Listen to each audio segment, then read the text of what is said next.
Good afternoon. Hello everybody, it's National Bourbon Day, June 14th, 2017. Today I'm going to try for you guys Maker's Mark. I am going to read a little bit about it, history on it. I don't know too much, I've had it before. I am opening this bottle. Wow, that got difficult quick. For the first time. So we will get this started. Not a real cork. It smells good though. It does. Get a little pour going. And this one will be off the cuff today for everybody. So I have been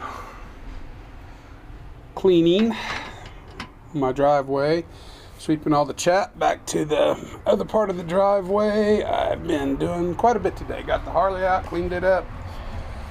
Been busy this morning, early afternoon. So, take time to rest for lunch, and after I do this, I'm going to go in and grab a bite to eat. So I thought I'd get to this while I can. And we've got the pour done. Maker's 46. It is 47% alcohol by volume. This is a 375 ml. I got this and the Maker's, original Maker's, in a Christmas or a holiday gift pack. And I got both bottles in it, both of them 375s for 24 bucks. So I couldn't walk past that, and I haven't had a bottle of either one in a number of years. So that's, well, about 3 years for this one, and the regular Makers, it's been quite a while. So I don't even begin to venture a guess on that. And I'll get to that later. All right. Just so, this is from Dave Broom's book, The World Atlas of Whiskey, which one of the books I find very interesting. And I like David Broom's work. He does a very good job. But he gives a little overview of the Maker's 46, and I'll read it to you. In 2010, Maker's Mark released Maker's 46. Wood was the key to try to intensify the wood effect without damaging the balance. Working with independent stave, the solution was to sear, not char, French oak staves to restrict tannin yet amplify caramelization. The finishing process starts with standard Makers being removed from the barrel, the head taken off, tin staves inserted, and the barrel is refilled and allowed to rest between 3 to 4 months. When John Glaser of Scotch company Compass Box tried the same thing, and that was for Scotch, he got in trouble. That's a no-no for them.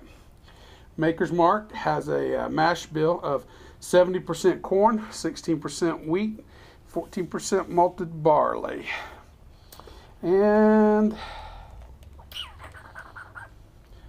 I'm going to say this is chill filtered. I'm not certain, but I believe it probably is. Somewhere I thought I'd seen that. I don't know now. Don't see it now. Anyway, of course, it's natural color.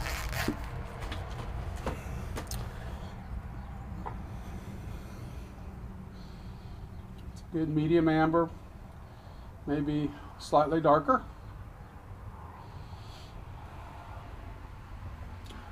Good thick, tears up into legs rather slowly.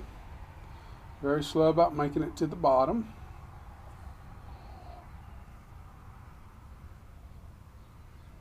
This is, I find for myself, the sweet spot for proof that I like on alcohol is somewhere between 94 and a little over 100 proof, somewhere in there. This makes it perfect. Even 92 proof is fine, but just slightly more than 90. And I don't know why that is, but for me and my palate, that is the proof percentages that tends to appeal most to me, for whatever reason, however that works. And this falls right in there. I don't remember liking it the first time I had it, but like I said, it's been a number of years ago. So we're going to do this just like this. No notes, no nothing. And caramel. Caramel, vanilla.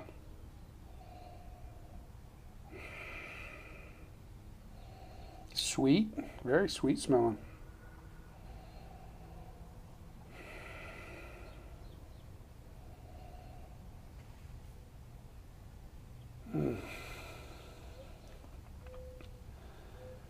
Little nutmeg. I get that with a lot of wheated bourbons.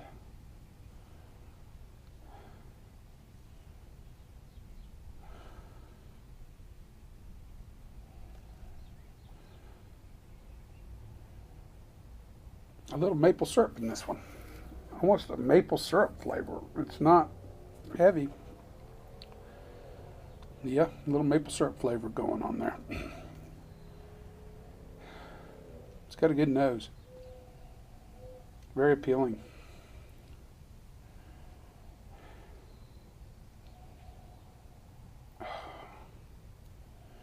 Ooh, it's got a good nose. Why did I wait so long to buy another bottle?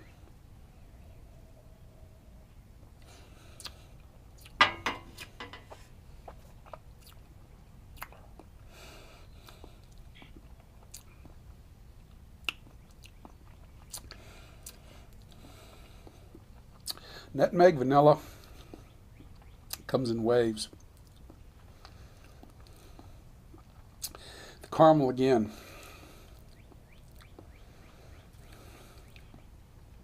Vanilla custard. But then it's got a tannic finish, a slightly tannic finish. But it's not bitter, it's not unappealing. In fact, it's really, it adds, it's a boost to the flavor profile in all reality. I have no idea how old this is. Couldn't guess.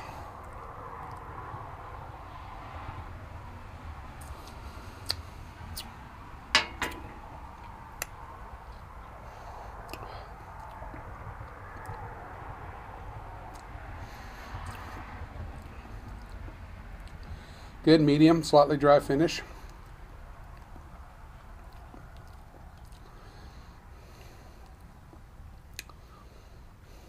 With a little raspberry on the tail end.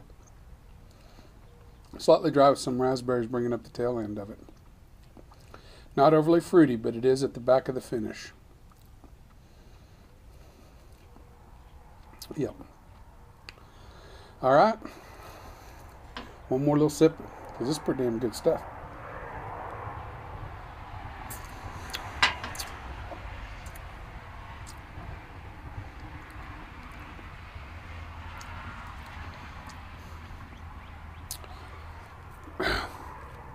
Vanilla custard, nutmeg,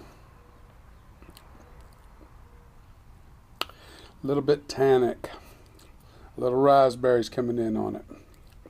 It's just helping with that tartness. The raspberries are a result of the tannins in the wood.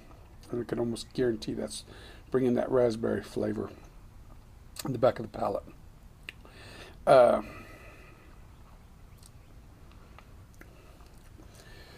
It's sweet, but it has a dry finish.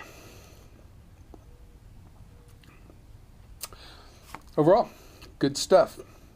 I give it a bourbon mark of, it's definitely a buy again. It's the buy and drink again bourbon. In fact, I'm wondering why it took me so long to do it again. Too many bourbons, too many tries, and everything always gets shoved back.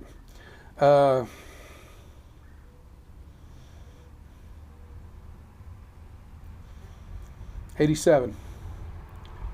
Nope, 88. 88 out of 100. No, 87 out of 100. We're going to leave it at 87 out of 100. Definitely a buyer, definitely a good drinker. I think you would enjoy it. If you like a wheated bourbon, you're going to enjoy it. I do prefer rye bourbons myself. But as a wheated bourbon goes, that's good stuff. With that said, remember, the spirit in your glass is not running from you. Sip and enjoy. Everybody have a great day.